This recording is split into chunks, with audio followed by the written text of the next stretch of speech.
नमस्कार दोस्तों, कैसे हैं आप सभी। उम्मीद है कि अच्छे होंगे। और आखिरी मैच जैसा कि जो हुआ चेन्नई और मुंबई का, मैंने कहा था कि ये मुकाबला भी बॉलर्स का होने वाला है और इस मुकाबले में भी बॉलर्स ही ज़्यादातर अपनी परफॉर्मेंस अच्छे देंगे। तो आप देखो, जो लास्ट मैच था उसमें मैंने ये भी कहा था कि अगर चेन्नई पहले मैच जीती है तो पूरा का पूरा मैच बॉलर्स का हो जाएगा, और अगर मुंबई जीती है पहले टॉस और इस मुकाबले में फर्स्ट इनिंग में बॉलिंग करती है तो ये मुकाबला मुंबई की तरफ जाएगा और बैटर्स का हो जाएगा। चेन्नई की गेंदबाज इतना ज़्यादा कुछ खास प्रदर्शन नहीं करेंगे। तो आप देखो यहाँ पर एमआई की तरफ से बॉलर्स का कितना अच्छा प्रेशर यहाँ पर प्रदर्शन रहा है। फिर चाहे वो ट्रेंट बोल्ट हो या जसप्रीत बुमराह हो, बुमराह को देखो यानी कि 18वां ओवर और 20वां ओवर, मतलब बंदे ने क्या ही डाला है वहां पर, महज 4 रन और 6 रन, यानी कि बाउंड्रीज नहीं आने दी। फिर मिचेल सैंडनर उन्होंने भी बाउंड्री नहीं आने दी, धोनी को रोक करके रखा। हाँ, हालांकि यहाँ पर थोड़ा शिवम दुबे और रविंद्र जडेजा का बल्ला चला, जो कि मैंने कहा था कि यहाँ पर जडेजा चल सकते हैं विकेट ना मिले, लेकिन इनके बल्ले से रन आ सकते हैं। और शिवम दुबे को भी मैंने कहा था कि इनके बल्ले से रन आएगा। शिवम दुबे ने रन भी बनाया, यानी कि हाफ सेंचुरी बनाई, 50 रन बनाया। उसमें से एक छक्का तो उन्होंने यानी कि बुमराह को भी लगाया, यानी कि आप देखो तो यॉर्कर बॉल में भी रन आ रहे थे। तो जैसा कि मैंने प्रेडिक्ट किया था कि ये मुकाबला, मुंबई अगर टॉस जीतती है तो बॉलिंग करेगी और ये मुकाबला बॉलर्स की तरफ जाएगा, चाहे कोई सी भी टीम हो। हालांकि अगर ये चेन्नई टॉस जीती तो उसकी तरफ ज्यादा झुकता, क्योंकि विकेट मिलने के चांसेस ज्यादा थे फर्स्ट इनिंग में स्पिनर को। बात करें इस मैच की तो मैच काफी ज्यादा अच्छा रहा। फिर वो चाहे मुंबई इंडियंस के फैंस हो आप सभी या फिर चेन्नई के फैन हो, आप सभी के लिए काफी ज्यादा रोमांच भरा रहा मैच। और जो मुंबई इंडियंस के होंगे तो भाई उनके लिए तो खुशखबरी है कि भैया रोहित शर्मा को आप देखो तो फॉर्म में आ चुका है, यानी कि 75 रन 44 बॉलों में मारा है, 6 छक्के और 5 चौकों की मदद से, यानी कि रोहित शर्मा अपने उसी पुराने अंदाज में खेल रहे हैं, उसी पुराने अंदाज में बैटिंग करना चालू कर दिया। तो भाई साहब, अब आप ये सोच सकते हो कि छठवीं ट्रॉफी यानी कि छठा आईपीएल का खिताब आप सभी के पास आ सकता है और आपके फेवरेट हिटमैन रोहित शर्मा फिर से अपना वो प्रदर्शन, अपना वो जलवा, अपना वो पुल शॉट, अपना वो पिकअप शॉट आप सभी को दिखा सकते हैं। अब बात करेंगे हम अगले मुकाबले की, जो कि ईडन गार्डन में होना है और ये आईपीएल का 39वां मुकाबला है। हमारा जो आखिरी मैच था उसका प्रेडिक्शन काफी अच्छा गया, और अगर आपने हमारी पुरानी वीडियोस देखी होगी तो आपको काफी अच्छे से पता होगा कि हमारा प्रेडिक्शन कैसा था और क्या था। बात करें बिना देरी किए हुए अगले मुकाबले की, तो जो केकेआर में मैच होना है, केकेआर और गुजरात का मैच होगा। गुजरात अपना लास्ट मैच जीत करके आ रही है अपने ही घर में। अब ये मुकाबला जीतती है या नहीं जीतती है, क्योंकि अपने घर में तो गुजरात अच्छे से जीत रही है। हालांकि कुछ मैचेस गुजरात बाहर के दूसरे टीमों के उनके घरों में हार जाती है। देखेंगे मैच जीतेगी कि नहीं जीतेगी, लेकिन उससे पहले हम बात करेंगे इस मैच में सारे रिकॉर्ड्स की। पॉइंट्स टेबल से ज़्यादा हम देखेंगे कि इनके पॉइंट्स टेबल में पॉइंट्स कैसे चल रहे हैं। तो आप सभी को पता है कि केकेआर और गुजरात अपना अच्छा खासा प्रदर्शन कर रही है। टॉप 5 में इनके नंबर अच्छे खासे लगे हुए हैं ना। तो दूसरे नंबर पर गुजरात है और आप देखो तो चौथे 5वें नंबर पर केकेआर है। हम सबसे ज्यादा जरूरी चीज देखेंगे कि ग्राउंड कैसा चल रहा है, ग्राउंड का स्टेटस क्या है, प्लेयर्स के स्टेटस कैसे हैं, अभी के इनके जैसे भी रिकॉर्ड चल रहे हो, लेकिन इसी के साथ साथ इन्होंने पिछली सीजन में कैसा प्रदर्शन किया था केकेआर के अगेंस्ट। केकेआर जो कि लास्ट सीजन विनिंग टीम रही है, यानी कि लास्ट सीजन की चैंपियन टीम केकेआर रही है। हम सबसे पहले आ जाते हैं ग्राउंड स्टेटस की तरफ, यानी कि ग्राउंड स्टेटस की बात करें तो टोटल 96 मैचेस हुए हैं यहाँ पर, और एवरेज स्कोर यहाँ पर मैं आपको बता दूं तो 170 प्लस रहा है, यानी कि 170 प्लस हर एक मैचेस में मैंने बताया है कि हर एक राउंड का स्कोर रहा है, और इसका भी इतना ही रहा है। फर्स्ट इनिंग में 41 मैचेस जीते हैं और सेकंड इनिंग में बैटिंग करते हुए 55, यानी ऐसा समझो फर्स्ट इनिंग की बात कर रहा हूं तो जो टीम फर्स्ट इनिंग बैटिंग कर रही है, पहले बैटिंग कर रही है, उसके जीत कितनी बार जीती है, 41 बार, सेकंड इनिंग में 55 बार। तो रन चेस देखो मदद तो करती है आपको, कि रन चेस क्या होता है ना कि एक सुटेबल टारगेट दिखाता है आपको कि परफेक्ट टारगेट इतना है, इसके हिसाब से मुझे इस अकॉर्डिंग चलना है, इस बॉलर को मुझे टारगेट करना है, इसको नहीं करना है, मैं नहीं खेल पा रहा हूँ, अगर दिक्कत आ रही है इसके अकॉर्डिंग। और अगर आप फर्स्ट इनिंग में हो तो आप सोचते हो कि जितना हो सके तो बड़ा स्कोर कर ले, क्योंकि अब 200 भी कम पड़ जाते हैं।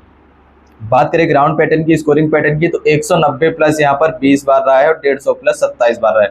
तो इसके चांसेस हैं कि भैया 190 टच होते हुए आपको रन दिख सकता है यहाँ पर, और अगर केकेआर पहले बैटिंग करती है तो और भी ज्यादा चांसेस रहेंगे। बात करूं यहाँ पर मतलब पिच विकेट कैसा रहेगा, ये विकेट जिस सिस्टम में होना है तो भाई साहब 2 विकेट है, 2 में से अगर दोनों विकेट का ऑल ओवर एवरेज निकालें तो 96 मैचेस में 429 विकेट्स किसके पास है, पेसर बॉलर्स के पास, यानी कि मीडियम पेसर जो होते हैं, फास्ट बॉलर, दोनों को मिला करके। स्पिन के पास भी यहाँ पर 318 विकेट है, यानी कि आप यहाँ पर ऐसा मत सोचना कि केवल फास्ट ही अपना दबदबा बना करके रखेंगे, यहाँ पर जो स्पिनर विकेट्स आए बॉलर्स आएंगे उनका भी दबदबा रहेगा। फिर वो चाहे गुजरात की टीम हो या केकेआर से वरुण चक्रवर्ती रहेंगे, ठीक है, और सुनील नारायण रहेंगे, 2 ऐसे अच्छे खासे गेंदबाज हैं। तीसरा यहाँ पर मोइन अली का इस्तेमाल कर सकते हैं, इन तीनों को विकेट मिलने के चांसेस हैं। साथ ही साथ अगर आप गुजरात में आ जाओ तो साई किशोर हैं, और भी इनके पास अच्छे खासे स्पिनर्स हैं। साई किशोर का अच्छा खासा प्रदर्शन रहा है, यानी कि साई किशोर इनके मेन स्पिनर में गिने जा रहे हैं, तो आप उनको ले लो। और भी 1-2 इनके पास बॉल स्पिनर हैं जो कि अच्छे स्पिन कर रहे हैं। हम सबसे पहले नजर डालेंगे प्लेयर्स की रिपोर्ट देखते हैं। ठीक है। तो प्लेयर्स की अगर मैं रिपोर्ट की बात करूं तो इस ग्राउंड में जो केकेआर ने अपना पहला मुकाबला खेला था आरसीबी ने, वहां पे सबका मानना ये था और सबके रिकॉर्ड्स भी बता रहे थे कि भाई साहब आरसीबी यहाँ पर हारेगी, केकेआर जीतेगी। केकेआर लास्ट सीजन की यानी कि विनिंग टीम भी है और इसका यहाँ पर अच्छा रिकॉर्ड भी है। लेकिन जरूरी नहीं है कि ग्राउंड अगर आपका हो, घर आपका हो, तो मुकाबला भी आप ही जीतेंगे। जरूरी यहाँ पर से यानी कि रन जीतने के चांसेस कब बढ़ जाते हैं, जब आप टॉस हार जाते हो या टॉस जीत जाते हो। यानी कि टॉस का क्या निर्णय है, टॉस किसके पक्ष में जा रहा है, ये बहुत सारी चीजों को डिपेंड करता है। लेकिन यहाँ पर टॉस डिपेंड करे या ना करे, उससे ज़्यादा अच्छा है कि आप अपनी परफॉर्मेंस अच्छी करें, आप अच्छे रन बनाएं, अच्छी फील्डिंग करें, अच्छी गेंदबाजी करें, तो स्वाभाविक सी बात है मुकाबला आपके पक्ष में जाएगा। और गुजरात कर रही है और साथ ही साथ यहाँ पर केकेआर भी कर रही है। हालांकि केकेआर एक मैच जीत रही है और एक मैच हार रही है, क्योंकि इनके जो ओपनर्स हैं, बात करें ओपनर से स्टार्टिंग करते हैं तो क्विंटन डिकॉक, रहमान उल गुरबाज यानी कि अफगानिस्तान से आते हैं और साथ ही साथ सुनील नरेन। इनके पास 3 ओपनर्स हैं, 3 में से भी ये गुरबाज का इतना इस्तेमाल नहीं किया जितना इन्होंने सुनील नरेन का इस्तेमाल किया है। तो अगर मैं डिकॉक की बात करूं तो 4 इनिंग्स में 94 रन ही है गुजरात के अगेंस्ट, यानी कि गुजरात के अगेंस्ट कुछ खास प्रदर्शन रहा नहीं है। लास्ट अगर मैं सीजन की बात करूं 2 सीजन की, तो इनके पास 6 रन है, एक बार 70 है, फिर एक बार 11 है और उसके और पीछे चले जाओ आप तो 7 रन है। यानी कि लास्ट 4 इनिंग्स यानी 2 सीजन में 4 इनिंग्स खेली है, जिसमें से कि केवल एक ही बार ये हाफ सेंचुरी क्रॉस कर पाए, यानी कि 70 रन बना पाए हैं। तो इनके चांसेस हैं चलने की, पर थोड़े से कम चांसेस हैं। और अगर मैं बात करूं इनके अभी की स्टेटस की, फिलहाल की 5 इनिंग्स की 5 से ज़्यादा मैचेस खेल चुके हैं यहाँ पर ये क्विंटन डिकॉक। तो आपको मैं बता दूं 2 हैं, 23 है, 15 है, 11 है, 1 रन है। तो आप देखो कि जो इनका जो स्टेटस चल रहा है अभी फिलहाल का 5 इनिंग्स का, ये नॉर्मल चल रहा है, एवरेज चल रहा है, एवरेज से भी कम ही चल रहा है भाई साहब, कुछ है ही नहीं।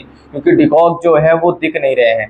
हाँ, इस मैच में चलने के चांसेस हो सकते हैं, क्योंकि बंदा जब कोई बड़ा खिलाड़ी इनफॉर्म ना हो, उसका फ्लॉप जा रहा हो, तो क्या जरूरी होता है कि जब वो अपने घर में आता है तो उसके बल्ले से रन आने चांसेस ज्यादा हो जाते हैं। हो सकता है स्टार्टिंग में थोड़ा संभल के खेलें, लेकिन रन जरूर आएंगे। और अगर हाँ केकेआर फर्स्ट इनिंग बैटिंग करती है, डिकॉक ओपन करेंगे, तो इस बात की गारंटी है कि डिकॉक 100% चांसेस हैं कि इनके बल्ले से कम 50 टच करते हुए रन आएंगे। क्यों? क्योंकि ये चाहेंगे कि भैया मेरा फॉर्म वापस आए, मेरे बल्ले से रन निकले। तो ये आराम से खेलेंगे, चाहेंगे कि मैं अपनी टीम को आखिरी तक लेकर के जाऊं, बड़ा स्कोर दिलाने में मदद करूं। आराम से खेलेंगे और जब ये आराम से खेलेंगे, संभल के खेलेंगे और एक बार जम जाएंगे तो रन इनके बल्ले से रन ज्यादा आएंगे। यानी कि इनकी फर्स्ट इनिंग में चलने के चांसेस ज्यादा है, सेकंड इनिंग में थोड़े चलने के चांसेस कम है। लेकिन क्विंटन डिकॉक को आप यहाँ पर रख सकते हो, मैं जरूर रखूंगा। सुनील नरेन पे आ जाता हूं तो 3 इनिंग्स में 5 रन है और 4 विकेट है। भाई रन तो नहीं है इसके पास, बंदे के पास गुजरात के खिलाफ, लेकिन विकेट जरूर है। 3 इनिंग्स में 4 विकेट है, रन 5 ही है 3 इनिंग का मिला करके, यानी कि तीनों इनिंग्स में बंदा फ्लॉप रहा है, इसके बल्ले से रन नहीं आए हैं। मोहम्मद सिराज वहां से रहेंगे तो इनको दिक्कत दे सकते हैं, क्योंकि ये बाएं हाथ के बल्लेबाज हैं, ठीक है, प्रॉपर बल्लेबाज नहीं है, ऑलराउंडर्स में आते हैं। वेस्ट इंडीज की तरफ से आते थे तो फिनिशिंग करते थे, इसलिए इनको यहाँ पर थोड़ी सी दिक्कत हो सकती है। इस ग्राउंड की बात करूं तो 61 इनिंग में 640 रन है, 72 विकेट है। तो इनके अगर आप देखो तो बॉलर के अकॉर्डिंग काफी ज्यादा अच्छे परफेक्ट रहेंगे और बल्ले से रन आ सकते हैं, कुछ ना कुछ रन आएंगे। लास्ट इनिंग्स अगर मैं 5 की इस साल की सीजन की बात करूं तो अच्छी रही है। अगर आप सभी ने मैच देखा होगा कि 5 रन 2 विकेट है, उससे पहले 44 रन 3 विकेट है, 30 run 0 wicket, 7 run 1 wicket, 0 run 0 wicket, यानी कि 5 रन 2 विकेट और 44 रन 3 विकेट। रन आएगा या ना आए बल्ले से, लेकिन गेंद से विकेट जरूर दिला करके जाएंगे, इनको जरूर रखना। अजिंक्य रहाणे भाई साहब कप्तान, 4 इनिंग 57 रन, गुजरात के खिलाफ 91 रन है, यानी कि 100 टच कर रहे थे, 12 रन है, फिर उसके बाद 27 और 17 है, यानी कि गुजरात के खिलाफ अच्छा है, इनको रख सकते हो, ठीक है। 4 इनिंग्स में 386 रन है इस ग्राउंड में, 14 इनिंग्स में 386 रन है इस ग्राउंड में। और अगर लास्ट इनिंग्स की बात करूं तो भाई साहब अच्छा खेलता है, तेज खेलता है। और अगर बंदा सेकंड इनिंग में आ रहा है तो अपनी टीम को अच्छी खासी स्टार्टअप भी दिलाता है, फर्स्ट इनिंग में आ रहा है तो भी स्टार्टअप दिला रहा है, रख लेना अपनी टीम में। इनको मैं ऑप्शनल रखूंगा, अभी कोई श्योर नहीं कर रहा हूँ कि इनको रखना ही रखना, आप रख सकते हो, मैं नहीं रख रहा हूँ। वेंकटेश अय्यर 3 इनिंग 111 रन, ठीक है, गुजरात के खिलाफ। गुजरात की 5 इनिंग की मैं बात कर, लास्ट की 2 सीजन की इनिंग्स की बात करूँ तो 3 इनिंग्स में इन्होंने 11 रन, फिर उससे बाद यानी पीछे चला जाओ तो 83 रन और उससे थोड़ा पीछे जाओ तो 17 रन। 3 इनिंग्स में इतना बनाया, यानी किसके चांस है, यानी कि एक बार 17 मार रहा है तो फिर 83, फिर 11, तो फिर चांस है भैया 35-40 रन तो बनाएगा। तो रख लेना वेंकटेश अय्यर को। अगर केकेआर टॉस हारती है, Venkatesh Iyer first inning batting करती है इनकी टीम केकेआर, तो इनको रख लेना, ठीक है। अंकुरेश रघुवंशी इनको जरूर रखना अपनी टीम में। रिंकू सिंह को रखना, आंद्रे रसल को ड्रॉप कर देना। रिंकू सिंह को इसलिए रखना क्योंकि 3 इनिंग 102 रन, यानी कि 35 का एवरेज आ रहा है भाई साहब। 48 रन 35 रन बंदा नीचे आएगा। और अगर 16 ओवर 15 से 16 ओवर के बीच में आ गया, फर्स्ट इनिंग में चांसेस हैं कि 15 से 16 ओवर के बीच में आएगा, तो रन बना करके जाएगा और अच्छे खासे रन बना के देगा, अच्छे खासे पॉइंट देगा, 6-4 लगाएगा, बाउंड्रीज लगाएगा, कैचेस भी लेगा, तो आपको अच्छा खासा फायदा हो सकता है। 20 इनिंग में 500 रन है इनके। कहाँ पे? इस ग्राउंड में, इस वेन्यू की बात करूँ तो 20 इनिंग में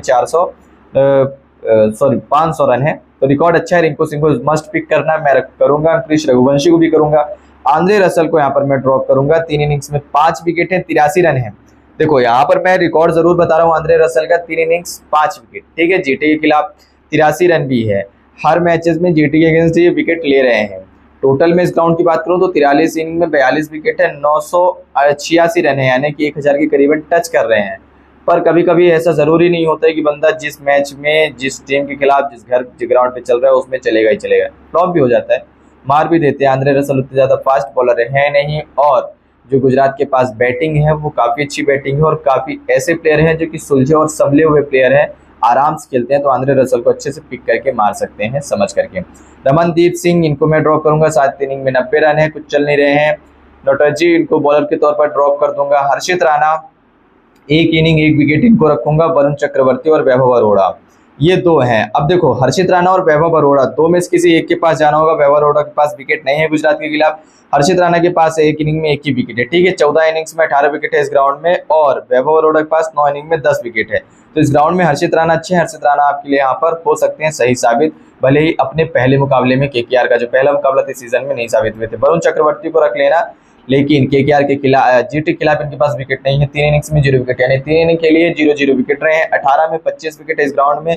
इस ग्राउंड में विकेट मिल सकते हैं। देखो, ये जो ग्राउंड का मैं रिकॉर्ड बता रहा हूँ ना, हो सकता है कि ये रिकॉर्ड एक मैच खेला उन्होंने अपने घर में जीटी के साथ, और बाकी 2 मैच जीटी के घर पे खेले हो या किसी दूसरे ग्राउंड पे खेला हो, तो भाई कभी रिकॉर्ड हो सकता है लास्ट के 2 सीजन में देख रहे हो तो नहीं है।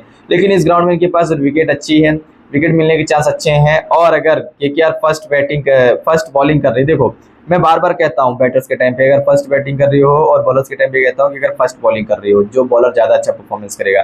केकेआर अगर फर्स्ट बॉलिंग करे तो हर्षित राणा और वरुण चक्रवर्ती दोनों को जरूर पिक कर लेना। वरुण चक्रवर्ती यहाँ पर विकेट लेंगे और हर्षित राणा को भी विकेट मिलेंगे। और भी बॉलर्स हैं जो विकेट ले सकते हैं, लेकिन जैसे सुनील नरेन है, बैटर बॉलर, दोनों तरफ से रन लेकर के जाएंगे। बॉलर्स का ये भी मैच रहेगा। हर एक टीम अब बॉलर्स का मैच रख रही है। बॉलर्स अब बैकअप कर रहे हैं, कम बैक कर रहे हैं और अच्छा प्रदर्शन दे रहे हैं, तो बॉलर्स को जरूर रखना। हर्षित Rana, Varun Chakravarthy, KKR first bowling. अगर सेकंड बॉलिंग करे तो उसकी एक अलग बॉलिंग लाइनअप होगी, उसका मैं पोस्ट जरूर डालूंगा, वहां पर देख लेना। टेलीग्राम के हैंडल पे चेक कर लेना, वहां पे भी मैं आपको अपनी टीम शेयर कर देता हूँ। कैप्टन, वॉइस कैप्टन शेयर करता हूँ, टॉस डिटेल भी शेयर करता हूँ, साथ ही साथ फाइनल ये भी बताता हूँ कि टीम कौन सी जीतेगी, तो उसको भी आप चेक कर सकते हो। तो मेरा टेलीग्राम हैंडल है, ठीक है, उसको जरूर जाके ज्वाइन कर लेना। आपको डिस्क्रिप्शन में मिल जाएगा और स्क्रीन में भी उसकी लिंक मिल जाएगी, सर्च करके ज्वाइन कर सकते हो। बात करें हम गुजरात की टीम की स्क्वाड की, तो शुभमन गिल और साई सुदर्शन 2 ओपनर है। भाई साहब, आप देख रहे हो लगातार कंसिस्टेंसी के साथ बंदा परफॉर्मेंस कर रहा है, और वो है साई सुदर्शन। यानी कि आप देखो तो भैया, बिना साई के जीटी चल ही नहीं रही है। 36 रन है, 56 रन है, 82 रन है, 5 रन है, 49 रन है। यानी कि लास्ट में आपको 2, 4, 5 इनिंग्स में बताओ तो केवल एक बार बंदे ने मात्र 5 रन बनाया, बाकी सारे की सारी इनिंग्स में 30 प्लस जा रहा है। यानी कि 35 रन, 56 रन, 83 रन, 49 रन, कोई छोटी मोटी बात नहीं, आराम से संभल के खेलता है। चाहे फर्स्ट इनिंग हो चाहे सेकंड इनिंग हो, गुजरात से must pick Sai Sudharsan. Shubman Gill 3 innings 95 run, 49, 39, 7।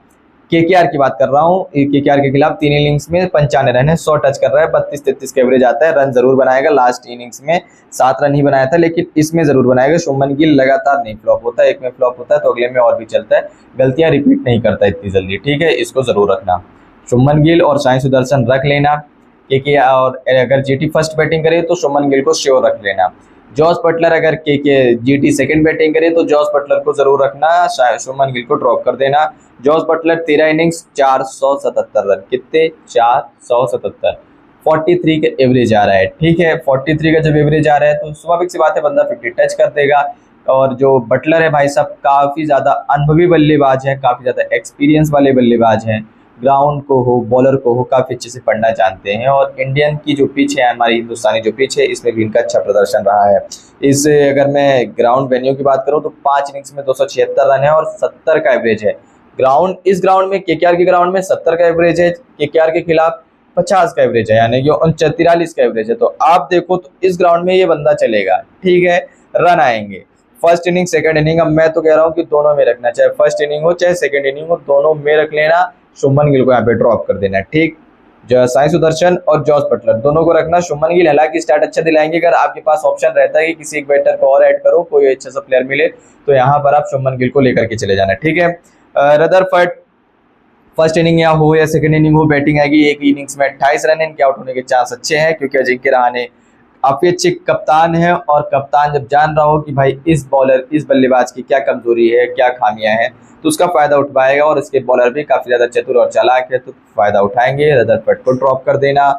Shahrukh Khan पे आ जाना, 5 इनिंग्स 67 रन, ठीक। 21, 11, 22, 13 केकेआर के खिलाफ है। लास्ट के 2 सीजन की बात कर रहा हूँ, 3 सीजन की बात कर रहा हूँ, सॉरी, 5 इनिंग्स में, तो यहाँ पर रिकॉर्ड अच्छा नहीं है। 5 इनिंग्स में 67 रन है, इनको मैं यहाँ पे ड्रॉप करके चलूंगा। इस ग्राउंड में भी एक इनिंग में 21 रन ही है। दशुन शनाका प्लेयर हैं, राइट हैंड बैटर हैं, राइट आर्म फास्ट बॉलर हैं, कुछ रिकॉर्ड है नहीं, लेकिन अभी फिलहाल 5 इनिंग में अच्छा कर रहे हैं, ठीक है। रन भी आए हैं, विकेट मिल नहीं रहे हैं, ड्रॉप करूंगा।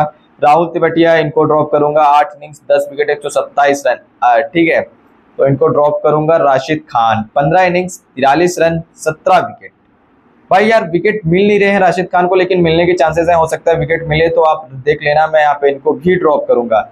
साई किशोर को मस्ट पिक करूंगा, 1 इनिंग 1 विकेट। इस ग्राउंड में केकेआर के खिलाफ रिकॉर्ड नहीं है, लेकिन बंदा रिकॉर्ड बना देगा, नहीं है तो कोई बात नहीं, बना देगा, विकेट लेके जाएगा, इसको जरूर रखना भाई साहब, अच्छा चल रहा है।